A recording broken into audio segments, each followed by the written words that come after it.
Je me tourne vers Jean-Jacques Charbonnier. Alors, Jean-Jacques, vous avez pris des positions audacieuses sur ce thème en affirmant que les expérienceurs font réellement l'expérience de la mort, mais vous précisez de la mort clinique. Est-ce que c'est une façon de provoquer le débat, ce qui est réussi, puisqu'on en débat aujourd'hui, ou bien est-ce que vous maintenez une position réellement tranchée sur ce thème ?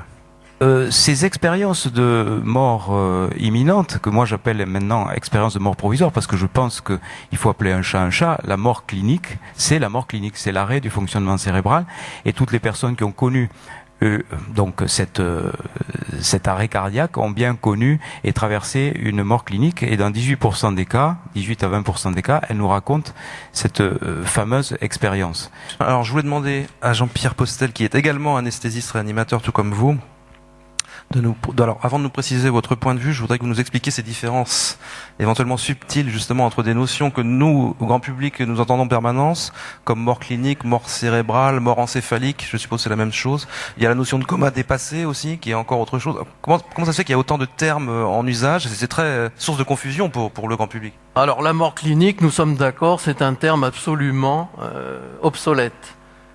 La mort clinique initialement concernait une mort finalement qui est apparente. Je préfère le terme de mort apparente. Elle vient de la pédiatrie, de la néonatologie que j'ai pratiqué beaucoup.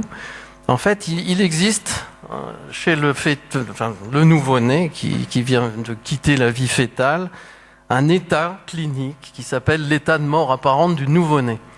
Et on sait très bien que si on réanime, et ça tu as dû en réanimer quelques-uns aussi dans ta carrière, si on réanime tout de suite ces nouveau-nés, qu'on les oxygène, le cœur repart tout de suite. On peut être apparemment mort, c'est l'état de mort apparente, et on n'est pas mort. Et une autre notion est intervenue, et elle est née surtout autour des greffes et des prélèvements d'organes dans le cadre des greffes de reins au départ et ensuite quasiment maintenant de tous les organes, c'est la notion de mort encéphalique.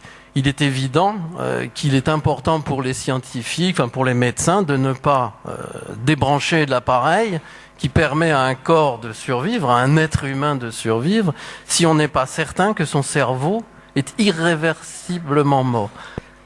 Et dans votre livre, vous dites, au regard des critères légaux, les expérienceurs, comme on dit, qui ont vécu une EMI, ne sont pas morts.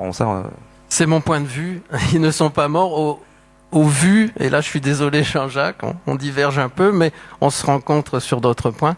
Ils ne sont pas morts, car la mort est un phénomène cellulaire irréversible. C'est pour moi cette définition.